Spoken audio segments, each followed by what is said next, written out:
Life is precious, and we all have the opportunity of living it to the fullest. Unfortunately, so few of us know how to manage it all. How do we account for our opportunities?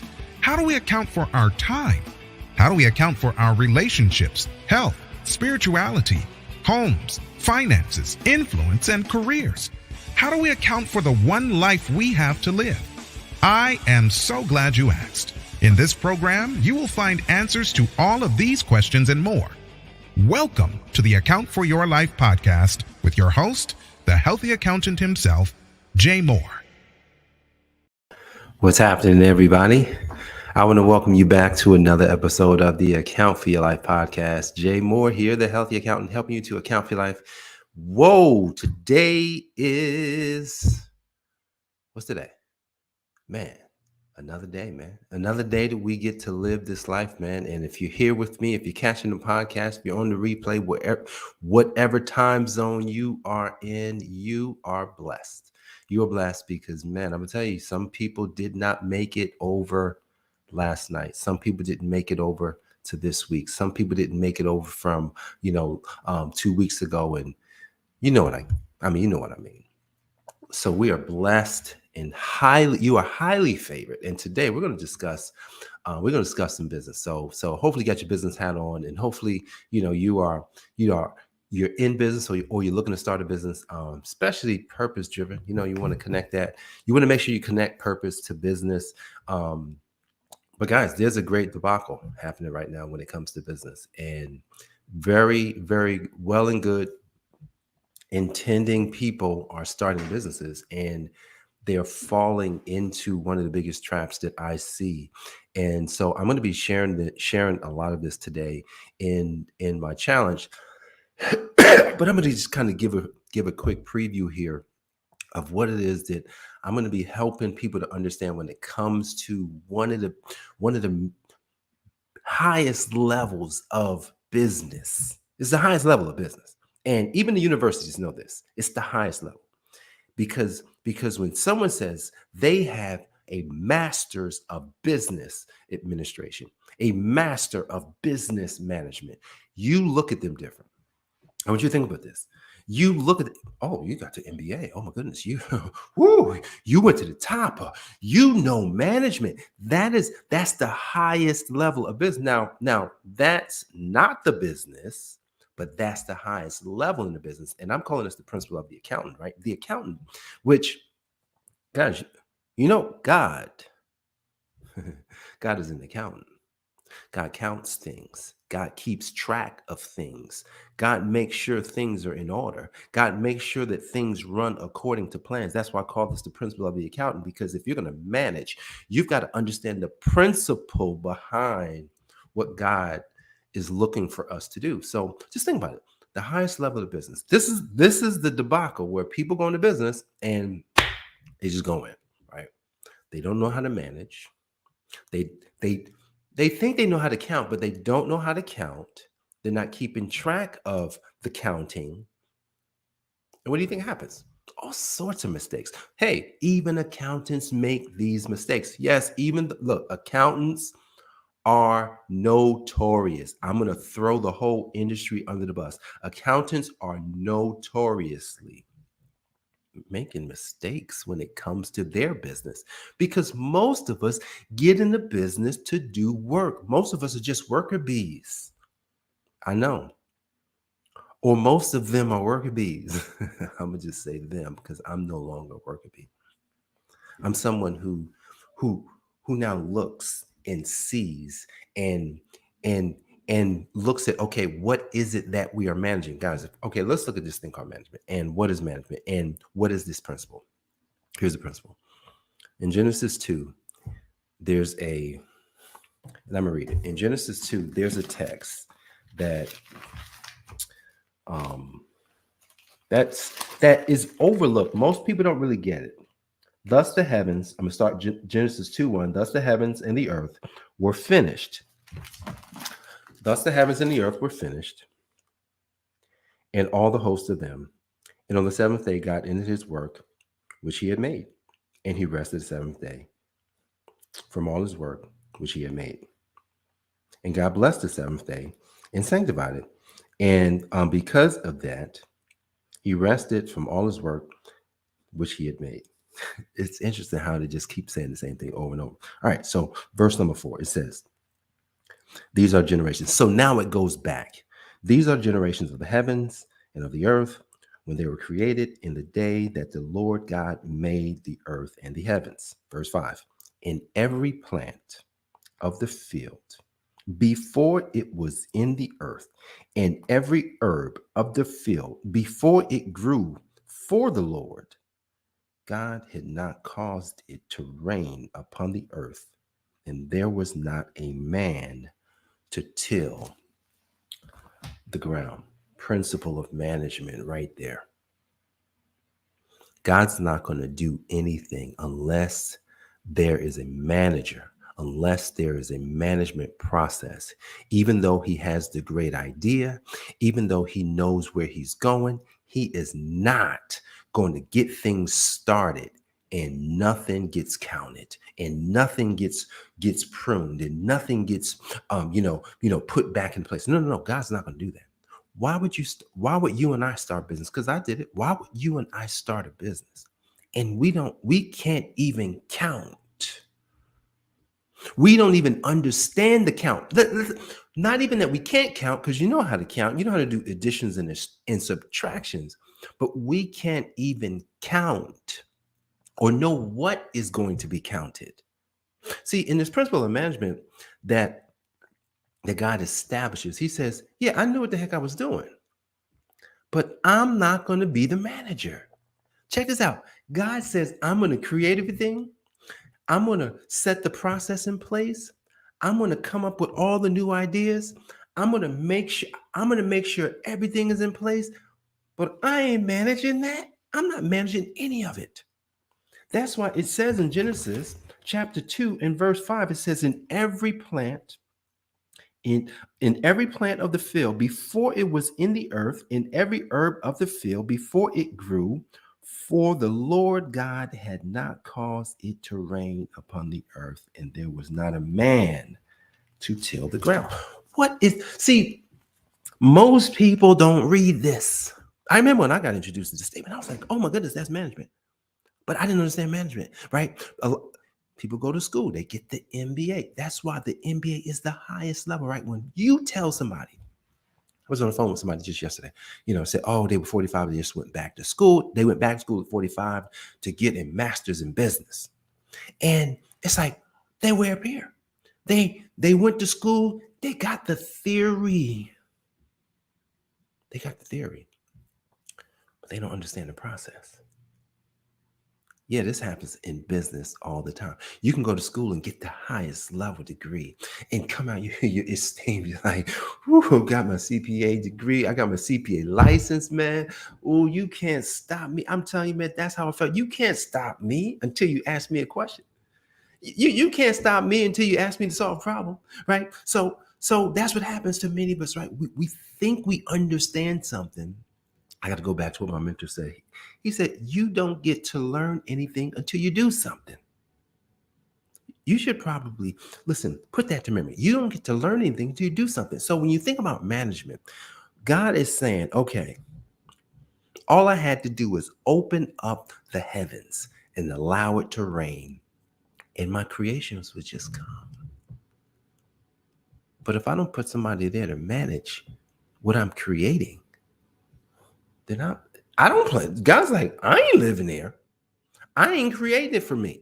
Even though I love creating stuff, I'm not creating it for me. I'm creating it for somebody else. And because I'm creating it for somebody else, then they got to manage it. So I want you to think about a business, right? And I was going through this process inside of our challenge this weekend. So we start from an identity perspective, right? People have to choose a new identity, which is a business owner, right? And in Hebrew, I love how they look at business. Oh, Hebrew is so powerful. And it's just so interesting how, I was just studying up on some Hebrew stuff this morning, and it's so interesting words. It's so interesting language. It's so interesting, cultures and how that determines what happens to people, how that determines to the opportunities that you get. It's how the words are just crafted in that society. And in the Hebrew society, it's totally different. It's not, it's built on collaboration. For lack of a better term, it's built on collaboration. Now, in our society, American society, is built on something like, well, privilege is built on, oh, well, you can win or lose. There's no winning and losing in Hebrew. It's it's we win. It's not even, they don't even have words for that. So the culture could literally determines what happens in your life. None of us understand that, but we're not going to stay on that. The identity that someone takes on when they go into a business owner, right? That's a whole can of worms there. And then once now you take on this identity, and then from the business owner, you have to then come up with an idea. You have to go into your imagination about what this business will be. But here's the thing: what's going to block the business? You, me, a business owner could potentially block the business, right? Because if the business owner doesn't have himself together, then that's gonna stop the business from growing. And then they're gonna be trying to grow in it. They're gonna be trying to manage. They're gonna be trying to do things, and it's not gonna get off the ground. But then the communication style, right, of that business owner, and then you move into this thing called management, because the management is now where things is actually getting done. Things are happening, right? And so God is saying, well, there has to be somebody to manage it. And if there's nobody to manage it, then I ain't creating it. So what if you created a business and you don't understand how to manage it? What do you think is going to happen? What if you don't understand how to manage how taxes is going to work in your business? What's going to happen? Now this is not about taxes, right? Because there's many areas of the business that you have to manage, not just the taxes, but that's a huge area. So when you look at your business and you say to yourself, man, why is it not growing? Well, there's something about management, which is just understanding what you're measuring. What is it that you're measuring in the business? Meaning measuring, well, a lot of times we think, well, how much money is coming in? How much money is going out? Yeah, that's the result of the measuring. That's the result of the measuring. You'll get a profit and loss statement, you get a balance sheet, cash flow statement. You'll have these things to look at. But what is the measuring, Stu? So as I was coming up with this idea, because this is what our new company is, this is what our new company is built on, right? And it's built on, okay, let's look at two sides.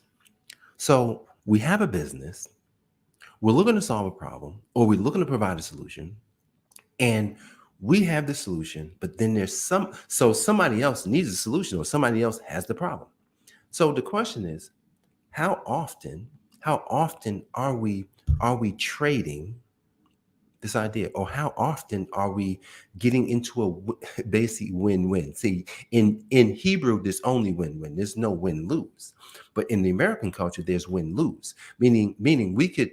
A lot of people, they're playing the, whatever that thing, the Powerball and lottos and stuff like that. Oh, and they win the big. So that means a lot of people have to lose so somebody can win. When in Hebrew, there's nothing like that.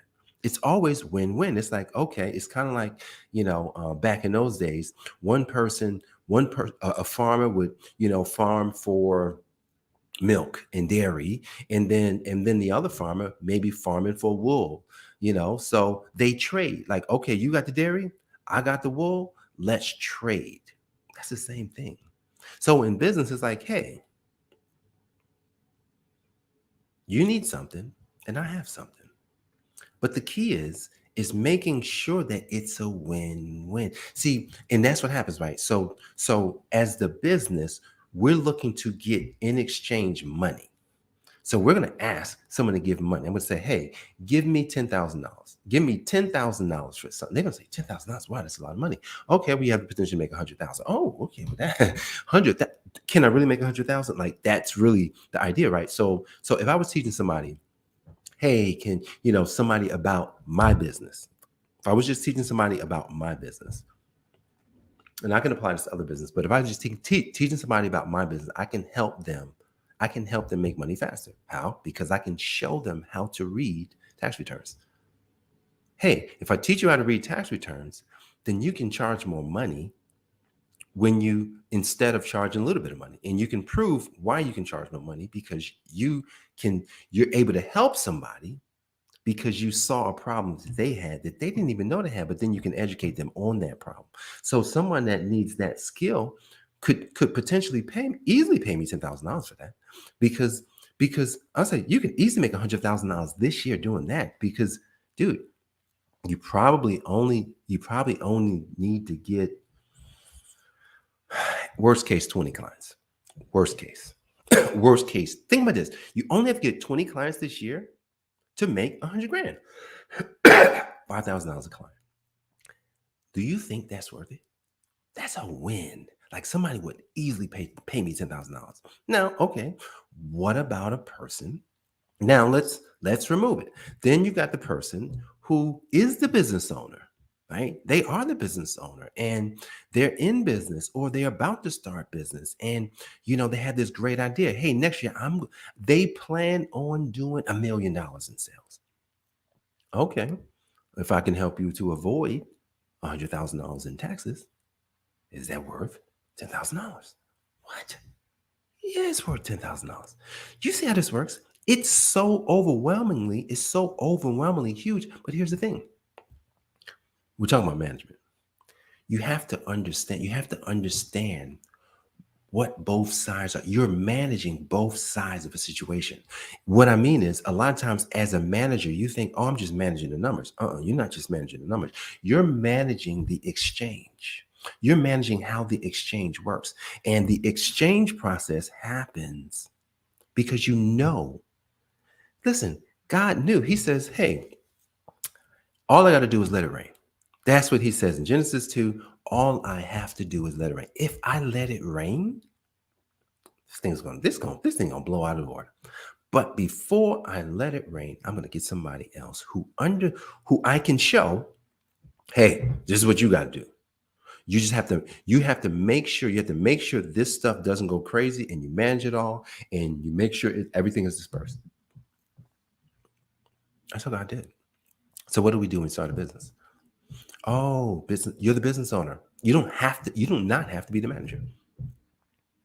The person that opens a new McDonald's, they hire a manager.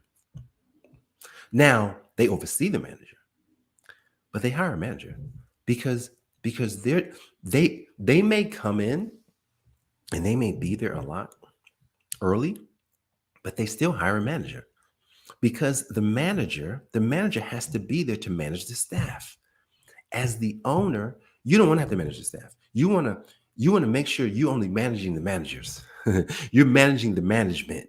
So this key phrase or this keyword management, it's one of the missing elements. It's a missing element in most of our lives because we don't understand management. We only know theory of management. We only have an understanding or a theoretical view of something that we have no practical data on. And that is what the biggest debacle is for many of us as we start businesses, because we skip over these things and then we move right into, well, let me just go ahead and get started. Let me just start doing all the busy work. And then you wonder, well, man, I'm not making any money. Well, because all you did was busy work. You never did the big work. And because you didn't manage high, you definitely won't manage low. And then next thing you know, you're stuck. And then next thing you know, you wonder, man, this business really works. Guys, business works.